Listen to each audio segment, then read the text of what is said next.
السلام علیکم۔ اردو انٹرنیشنل کے ساتھ میں ہوں معصومہ زارا۔ حکومت نے آج پیکا ترمیمی ایکٹ سینٹ سے بھی منظور کروا لیا ہے، جس پر اپوزیشن جماعتوں کے ساتھ ساتھ صحافتی تنظیمیں بھی احتجاج کر رہی ہیں۔ ہمارے ساتھ موجود ہیں اسلام آباد ہائی کورٹ کے وکیل علی نقی۔ آئیے ان سے جاننے کی کوشش کرتے ہیں کہ اس ایکٹ میں ایسا کیا ہے جس پر اس قدر احتجاج ہو رہا ہے۔ علی نقی، ہمیں بتائیں اس نئے ترمیمی ایکٹ میں نیا کیا ہے؟ بہت شکریہ معصومہ زہرا، خصوصاً اردو انٹرنیشنل کا شکریہ کہ جنہوں نے مجھے بلایا۔ تو آپ نے سوال کیا کہ نئے پیکا ایکٹ میں نیا کیا ہے، تو یہ نیا پیکا ایکٹ نہیں ہے، یہ پیکا ایکٹ 2016 میں ترمیم کی گئی ہے۔ کچھ اس میں سیکشنز ہیں جن کو تبدیل کیا گیا ہے۔ اصل میں مسئلہ یہ ہے کہ جب لیجسلیشن ہوتی ہے تو اس کے کچھ گولڈن پرنسپلز ہیں جس کو اڈاپٹ کیا جاتا ہے۔ آپ اس کو پہلے پروپوگیٹ کرتے ہو، اس پر ماہرین کی رائے لیتے ہیں، اس کے بعد اس بل کا جو بھی ڈرافٹ بنتا ہے اس کو اپر ہاؤس یا لوور ہاؤس میں پیش کیا جاتا ہے، اس پر ڈیبیٹ ہوتی ہے، اس کے بعد وہ کثرت رائے سے اگر منظور ہو جائے تو پھر لوور ہاؤس سے منظور ہوگا تو اپر ہاؤس میں جائے گا، یا جو بھی مطلب وائس ورثہ ہے۔ تو اگر یہ بل منظور ہوا ہے لوور ہاؤس سے تو یہ سینٹ میں جائے گا، وہاں بھی ڈیبیٹ ہوگی، سینٹ پر ڈیبیٹ کے بعد یہ بل پریزیڈنٹ کے پاس جائے گا تو وہ اس پہ اپنی فائنل اسینٹ دیں گے تو بل پاس ہوگا۔ انفارچونیٹلی پچھلے کچھ عرصے سے جس طرح کی لیجسلیشنز ہو رہی ہیں پاکستان میں، اس میں یہ ہے کہ پروپوگیٹ نہیں کیا جا رہا، خفیہ طریقے سے ڈرافٹ آتے ہیں، خفیہ طریقے سے ان کے اوپر ووٹنگ ہو جاتی ہے، اور مزے کی بات ہے جو جماعتیں اس کے اوپر کرٹیسزم کر رہی ہوتی ہیں اور وہ بھی ووٹ دے رہی ہوتی ہیں۔ تو ابھی تو اس کے کچھ سیکشن میں تبدیلی کی گئی ہے، اتھارٹی بنائی گئی ہے social media protection regulatory authority. اس کے علاوہ اس میں اتھارٹی کے اوپر ایپیلیٹ جو کورٹ بنائی گئی ہے وہ ٹرائیبیونل بنایا گیا ہے، تو اس ٹرائیبیونل کو یہ اختیار دیا گیا ہے کہ وہ اپیل سنے گا۔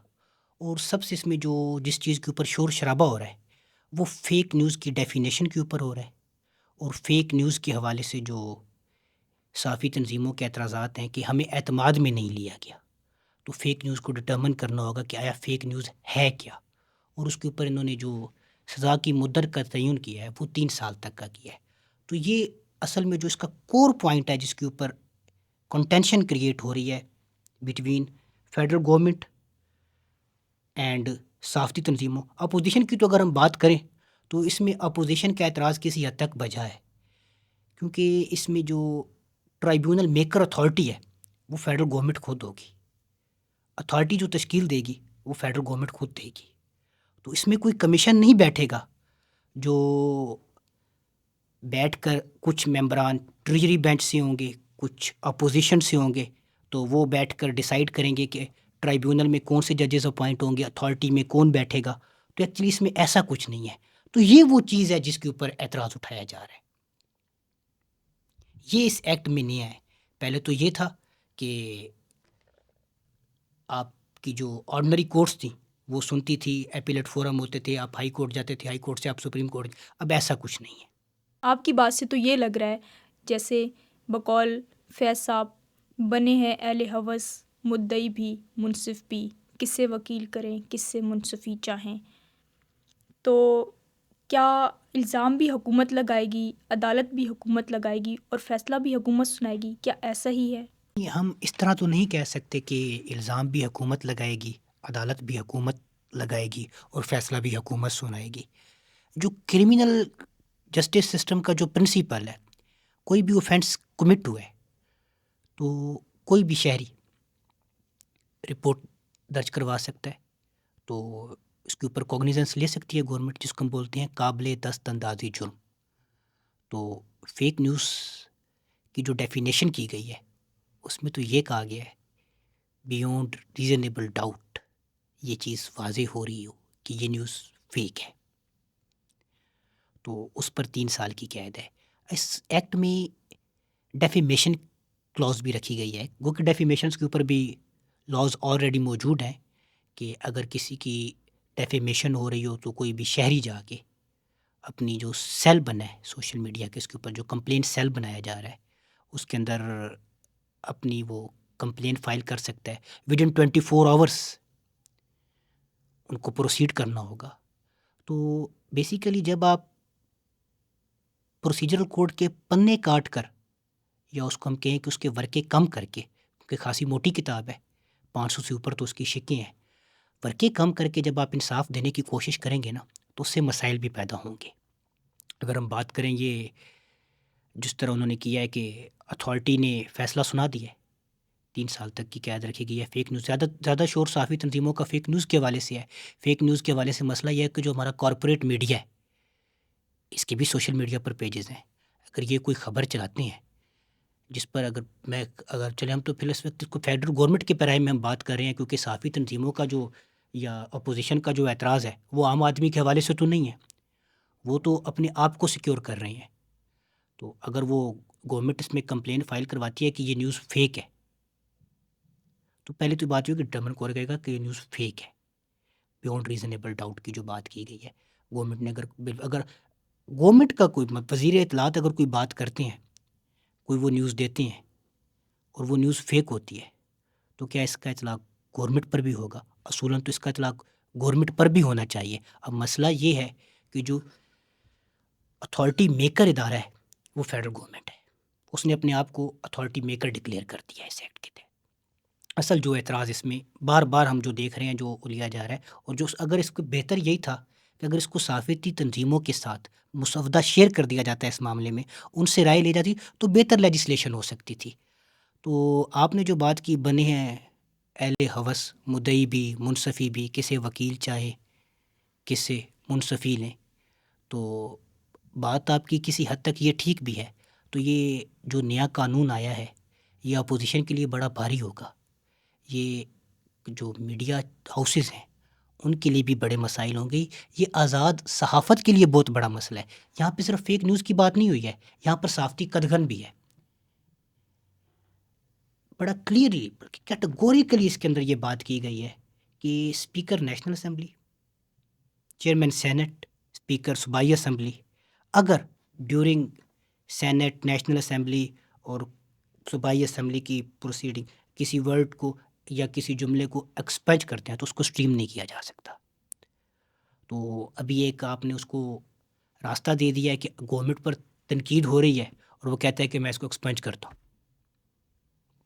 تو میڈیا کو اس کو دکھانے کا اختیار نہیں ہے. تو اس قانون میں بہت سے مسائل ہیں. یہ فریڈم آف ایکسپریشن کو ہٹ کرتا ہے. میں ایکسپنج کرتا ہوں، اسپیکر جو ہوتا ہے ویسے تو وہ کسٹوڈین آف دا ہاؤس ہوتا ہے، لیکن ہماری جو 70 سالہ جمہوری روایت ہے پاکستان کی اس میں وہ کسٹوڈین آف دا ہاؤس نہیں ہوتا. ہم نے دیکھا کہ وہ کسٹوڈین آف ہز پارٹی ہوتا ہے. آپ دیکھ لیں پچھلی گورنمنٹ جو تھی پی ٹی آئی گورنمنٹ میں تحریک عدم اعتماد آئی، ووٹنگ کروانی تھی، جو طریقہ کار تھا ڈپٹی اسپیکر کا ووٹنگ کے دوران وہ تو سامنے تھا، وہ کسٹوڈین آف ہاؤس نہیں تھا، وہ کسٹوڈین آف ہز پارٹی تھا، وہ کسٹوڈین آف پرائم منسٹر تھا، وہ اس کی کرسی بچانے کی کوشش کر رہا تھا. تو یہ مسائل جو ہیں یہ اس ایکٹ کے اندر ایسے مسائل ہیں جو واقعی توجہ طلب ہیں، جو چیلنج بھی ہونے چاہیے. اور میں یہ سمجھتا ہوں کہ اگر اس ایکٹ کو آرٹیکل 199 کے تحت ہائی کورٹ میں چیلنج کیا جاتا ہے، کیونکہ فنڈامنٹل رائٹس کا کویسچن یہاں پر ریز ہو رہا ہے، آرٹیکل 19 کی وائلیشن یہاں پر ہو رہی ہے، تو آرٹیکل 19 ایکٹ کو نہیں، ایکٹ کی اس ترمیم کو اسٹرائک ڈاؤن کر سکتی ہے. ایک تو اس میں پروسیجرل اڈاپٹ نہیں کیا جا رہا. بدقسمتی پھر وہیں پہ آتی ہے، میں جو پہلے بھی بات کر چکا تھا کہ یہ جو خفیہ ووٹنگ ہو رہی ہے، خفیہ قوانین سازی ہو رہی ہے، یہ اس ملک کے انصاف کے نظام کو انصاف کا نظام تو ویسے بھی خیر ہم کہتے تو ہیں کہ انصاف کا نظام ہے اور سمجھو بہت چھوٹے پیمانے پر ہے، کیونکہ ہمارا جو انصاف کے معاملے میں جو عالمی رینکنگ میں نمبر ہے وہ لگ بھگ 126 ہے یا 130 ہے کہا جاتا ہے. تو وہ ہماری انہی حرکتوں کی وجہ سے کہا جاتا ہے. ہم کرٹیسائز کرتے ہیں جوڈیشری کو کہ جوڈیشری انصاف نہیں دیتی. آپ دیکھیں آپ کے کیسز جو پینڈنگ کیسز ہیں ان کی تعداد کتنی ہے اور نمبر آف ججز کتنے ہیں آپ کی کورٹس کے اندر. آپ اندازہ لگا لیں. ہم اس وقت اسلام آباد میں بیٹھے ہوئے ہیں. اسلام آباد لگ بھگ 56 سے 60 لاکھ سے زائد آبادی کا شہر ہے. میں اگر صرف فیملی کورٹ کی بات کروں، 2 حصوں میں یہ شہر تقسیم ہے، ایسٹ اینڈ ویسٹ، 2 ضلع ہیں اس شہر کے. لوگوں کو اس بات کا نہیں پتہ اسلام آباد قانونی طور پر 2 ضلعوں میں تقسیم ہے، ایسٹ ویسٹ. ایسٹ کے بھی 4 ججز ہیں فیملی کورٹس کے، ویسٹ کے بھی 4 ججز ہیں.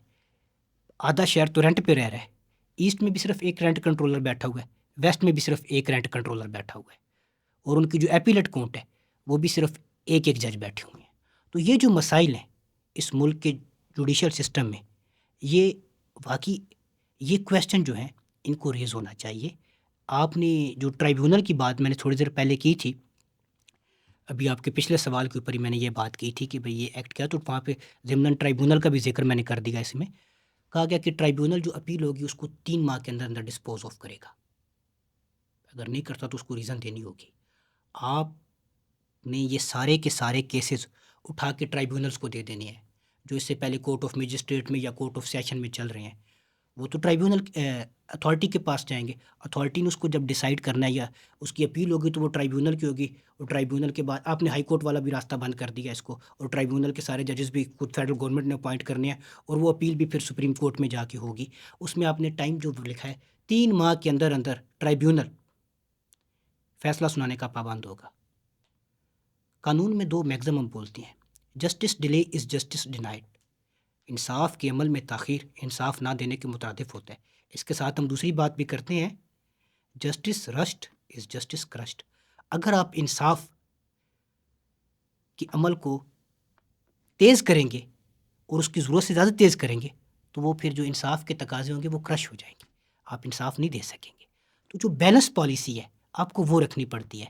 اس میں تو وہ بھی بیلنس وہ ایک اس میں جو کویسچن ہے، بیلنس پالیسی تو اس میں نہیں رکھی گئی۔ آپ کے پاس جتنے بھی پیکا کے قوانین، جتنے بھی یہ ایکٹ ابھی تک جو اتھارٹی نہیں بنی ہے، آپ سارے کیسز اٹھا کے اتھارٹی کو دیں گے، اور اس میں مزے کی جو اس میں بات ہے، جو اتھارٹی تو چلو ابھی تک تو اس کے اوپر رولز آنے ہیں، ابھی تو صرف ایکٹ آیا ہے، ایکٹ بھی سینٹ نے پاس کیا، ابھی تو یہ پریزیڈنٹ صاحب کے پاس جانا ہے۔ اب دیکھتے ہیں کہ پریزیڈنٹ اس کو سائن کرتے ہیں یا اعتراض لگا کے واپس بھیجتے ہیں کمیٹی میں کہ دیکھو اس کے اوپر کیا کرنا ہے۔ تو وہ تو پھر بعد میں پچھلے دنوں ہم دیکھ رہے تھے ایک اب گورنمنٹ کے الائز کو کرٹیسائز کرتے دیکھ رہے تھے، ایک پارٹی کے سربراہ ہیں تو اسی پارٹی کا پریزیڈنٹ بھی ہے۔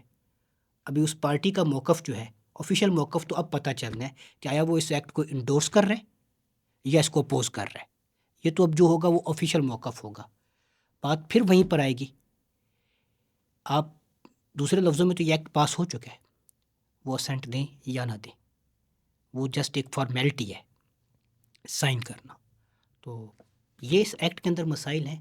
ٹرائیبیونل جب گورنمنٹ نے بنانا ہے تو میں نہیں سمجھتا ذاتی طور پر کہ کچھ بہتری کی توقع آ سکتی ہے، کیونکہ صرف ججز کے حوالے سے جو بات کی گئی ہے نا کہ لائرس کمیونٹی میں سے تو چلو جس کو لیں گے اس کو وہ 15 سال یا 10 سال کی اس کی سٹینڈنگ ہونی چاہیے، اور وہ اہل ہو ہائی کورٹ کا جسٹس بننے کے ساتھ۔ ٹرائیبیونل میں ایک صحافی کے لیے بھی جگہ رکھی گئی ہے، سافٹ ویئر انجینئرس کے لیے بھی جگہ رکھی گئی ہے۔ جوڈیشل سسٹم ایک پروسیجر کے تحت چلتا ہے۔ ماہر قانون آپ کسی لاء کے پروفیسر کو بھی نہیں کہہ سکتے کہ وہ ایک اچھا جسٹس بن سکتا ہے تا وقت کہ وہ کچہری میں پریکٹیکل اس نظام سے نہ گزرے۔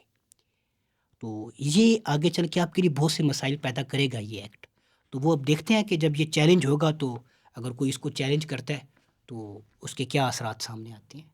اپوزیشن کے رہنما شبلی فراز نے کہا ہے کہ یہ قانون ایک جماعت کو ٹارگٹ کرنے کے لیے بنایا گیا ہے، کیا آپ اس سے اتفاق کرتے ہیں؟ اس بات سے جزوی اتفاق تو کیا جا سکتا ہے، لیکن کلی اتفاق قدر مشکل ہے، کیونکہ ایک ٹائم تھا جب ہم کہتے تھے کہ نواز شریف کی سیاست ختم ہو گئی ہے۔ آج آپ برائے نام ہی کہیں، لیکن گورنمنٹ تو پی ایم ایل این کی ہے نا۔ تو اصل جو مسئلہ ہے، کل کو اگر پھر رجیم چینج ہوتا ہے، پاور کا ایک اصول ہے کہ یہ شفل کرتی ہے، کسی ایک کے پاس نہیں رہتی، ایک سے دوسرے کے پاس شفٹ ہوتی ہے۔ کل کو ان کے اگر معاملات طے ہو جاتے ہیں اور یہ طاقت جو ہے جس کو ہم اقتدار کہہ رہے ہیں، برائے نام اقتدار ہی صحیح، پاکستان تحریک انصاف کے پاس چلا جاتا ہے۔ آپ نے تو چلو بولا کہ ایک رہنما نے کہا ہے، وہ رہنما جو ہے پاکستان تحریک انصاف کے رہنما ہے، ان کے پاس اگر یہ اختیار جاتا ہے تو اگر یہ قانون وہ ابھی تو پتہ نہیں ہے وہ چیلنج کرتے ہیں یا نہیں کرتے، وہ میڈیا پر ان کے دھواں دار بیان ہم بھی دیکھ رہے ہیں، میں بھی دیکھ رہا ہوں، آپ بھی دیکھ رہے ہیں، سارا پاکستان دیکھ رہا ہے۔ اگر وہ یہ قانون چیلنج نہیں کرتے یا یہ قانون اپنی جگہ پر موجود رہتا ہے تو بات تو پھر یہی ہے، پھر مسلم لیگ نواز کہے گی کہ اس قانون کو استعمال کیا جا رہا ہے. مسلم لیگ نواز کا آپ نیب قوانین کے بارے سے یہ کہا کرتے تھے کہ نیب ایک مردہ ہے جس میں کسی نے روح پھونک دی ہے. تو میاں صاحب کے پاس 200 سے زائد ووٹ تھے جب وہ وزیر اعظم بنے تھے. جو ووٹ انہوں نے لیے تھے تو وہ اس وقت چاہتے تو نیب لاز میں امینڈمنٹ کروا سکتے تھے. انہوں نے نہیں کروائی، ان کو خمیازہ بھگتنا پڑا. تو آج یہ گورنمنٹ کتنا رہے گی؟ 2029 تک رہے گی. 2025 تو آ گیا، 3 سال رہ گئے ہیں. یہ 26ویں آئینی ترمیم اور یہ جو جتنی بھی یہ جو خفیہ لیجسلیشنز ہو رہی ہیں یہ آنے والی گورنمنٹ کے گلے میں پڑ جائیں گی. بہتر تو یہی ہے کہ یہ مل بیٹھ کر یہ ان کا راستہ روکیں جو خفیہ رائے شماری کرواتے ہیں، جو خفیہ ووٹنگ کے ذریعے خفیہ ترامیم لے کے آ رہے ہیں. اور وہ ترامیم پاکستانیوں کو تب پتہ چلتی ہے کہ ایکچولی ترمیم ہے کیا جب اس کے اوپر ووٹنگ ہو رہی ہوتی ہے. مطلب آپ نے ایڈجوڈیکیٹر کا پورا چیپٹر ہی چینج کر دیا ہے. آپ نے سپریم کورٹ کے اندر ایک آئینی بینچ بنا دیا ہے. وکلا بھی کنفیوز ہیں، سائل تو کنفیوز ہے ہی ہے، وہ تو لے مین ہے. وکلا بھی کنفیوز ہیں، خود ججز بھی کنفیوز ہیں کہ ان کے پاس اب کون سا کیس ان کے دائرہ اختیار میں ہے کون سے نہیں ہے. تو یہ جو چیزیں پیدا ہو رہی ہیں، یہ نظام انصاف کو جب آپ نقصان پہنچانے کی کوشش کریں گے نا، جب آپ سیپریشن آف پاور کے اصول کی نفی کرتے ہوئے دوسرے کی ڈومین میں گھسنے کی کوشش کریں گے، تو اس سے جو ملک کا جو نہ تو اس ملک میں سیاسی استحکام آئے گا، نہ تو اس ملک میں عدالتی استحکام آئے گا. عدالت عدم استحکام کا شکار ہے. یہ اصطلاح اگر میں بولوں تو کوئی غلط نہیں ہے. ججز کنفیوز ہیں. ججز کہ آپس میں جس طرح کے ایک دوسرے کے اگینسٹ ریمارکس ہیں. جوڈیشل ریسٹرین کا مظاہرہ کیا ہم نے دیکھا، جسٹس منصور علی شاہ صاحب نے توہین عدالت کا نوٹس ایشو کر دیا اسسٹنٹ رجسٹرار کو. اسسٹنٹ رجسٹرار یا رجسٹرار تو یہ تو کمیٹی کے کلرک ہیں. دوسرے لفظوں میں اگر بات کی جائے، ان کے پاس جوڈیشل پاورز تو نہیں ہیں. ان کو تو کمیٹی نے بلایا ہے، اور کمیٹی اس وقت کون سا جوڈیشل ایکٹ کر رہی تھی؟ کمیٹی تو اس وقت ایڈمنسٹریٹو ایکٹ کر رہی تھی. اگر کمیٹی نے کوئی ایسا کام کیا تھا، یہ میں اس کے حوالے سے نہیں، ضمناً اب بات آ گئی ہے تو وہ میں بات کر دیتا ہوں. اگر کمیٹی نے کوئی ایسا کام کیا ہے، ججز کمیٹی نے، کہ جو آئین کی روح کے منافی ہے، یا جو اب جو کنٹیمپٹ آف کورٹ میں جا رہی ہے، تو پھر ان کو کنٹیمپٹ آف کورٹ کا نوٹس کیوں نہیں ایشو ہوتا؟ وہاں پر جوڈیشل ریسٹرینٹ کا نو ون از ابو دا لا، یہ کانسٹیٹیوشن کہتا ہے everyone is equal before law. تو میرے خیال سے تو پھر ججز چاہے وہ لوور کورٹ کیوں یا ہائر کورٹ کیوں، سپیریئر کورٹس کیوں، وہ بھی قانون کے آگے جواب دہ تو ہے نا. آپ نے ایک ایڈمنسٹریٹو افسر کو تو نوٹس ایشو کر دیا، وہاں پر آپ نے جوڈیشل ریسٹرینٹ کا مظاہرہ نہیں کیا. چلیں وہ بعد میں نوٹس بھی واپس ہو گیا، وہ چیزیں ہوگی. تو اصل میں جب آپ آئین کو ملوث خاطر نہیں رکھیں گے نا، اور جب آپ سیپریشن آف پاور کے اوپر کمپرومائز نہیں کریں گے، بلکہ اب تو کمپرومائز کر دیا گیا سیپریشن آف پاور کو بھی. آپ نے جوڈیشری کے ساتھ جو حشر کر دیا ہے، یہ جوڈیشری کے ساتھ حشر نہیں کیا جا رہا، انفیکٹ یہ پارلیمان کے ساتھ حشر کیا جا رہا ہے. پچھلے کچھ دنوں سے ایک سلوگن لگایا جا رہا ہے کہ پارلیمنٹ سپریم ہے، پارلیمنٹ سپریم ہے. حالانکہ یہ نعرہ لگانے والوں کو یہ بھی نہیں پتہ کہ پارلیمنٹ سپریم نہیں ہے. سپریم کورٹ بھی سپریم نہیں ہے. Constitution of Pakistan supreme court ہے. جہاں ریٹن کانسٹیٹیوشن ہوتا ہے وہاں کانسٹیٹیوشن سپریم ہوتا ہے. پارلیمنٹ بھی under the framework of constitution کام کرتی ہے. پارلیمنٹ اس کو صرف امینڈ کر سکتی ہے، لیکن پارلیمنٹ ماتحت ہوتی ہے کانسٹیٹیوشن کے. پارلیمنٹ کانسٹیٹیوشن سے ماورا نہیں ہے. پارلیمنٹ نے اگر کانسٹیٹیوشن آف پاکستان سے آرٹیکل 19 کے اگینسٹ اگر کوئی لا پاس کر دیا ہے تو وہ ڈیفینیٹلی چیلنج ہوگا. وہ ہائی کورٹ کا بھی استحقاق ہے 199 کی ریٹ اس کو انٹرٹین کریں. سپریم کورٹ یہ پبلک امپورٹنس کا میٹر ہے. آرٹیکل 184(3) 100 موٹو اس کے اوپر، چاہے تو 100 موٹو لے لے، چاہے تو کوئی جا کے اس کے اوپر صافتی تنظیمیاں لیٹر لکھے، جا کے اپیئر ہو جائیں کورٹ کے اندر. تو اب تو خیر آئینی بینچ اس کے اوپر بیٹھا ہوا ہے، تو یہ ڈومین اب تو یہ نہیں کہتے سپریم کورٹ کا ایک چیف جسٹس ہے، آئینی بینچ کا ایک الگ سربراہ ہے، تو ان کے سامنے جا کے وہ اپنی پٹیشن دیں، وہ بھی سن سکتے ہیں. تو آرٹیکل 19 کے یہاں اس حد تک آپ پورے کا پورا ایکٹ آپ اسٹرائک ڈاؤن نہیں کروا سکتے. آپ کہہ رہے ہیں کہ جی ایکٹ آ گیا، کچھ ترامیم ہیں اس کے اوپر آپ اعتراض کریں گے، ان ترامیم کی حد تک وہ ایکٹ جو ہوگا، وہ جو امینڈمنٹس ہوں گی یا جو بھی اس کے اندر شکیں ہیں وہ اسٹرائک ڈاؤن ہو جائیں گی.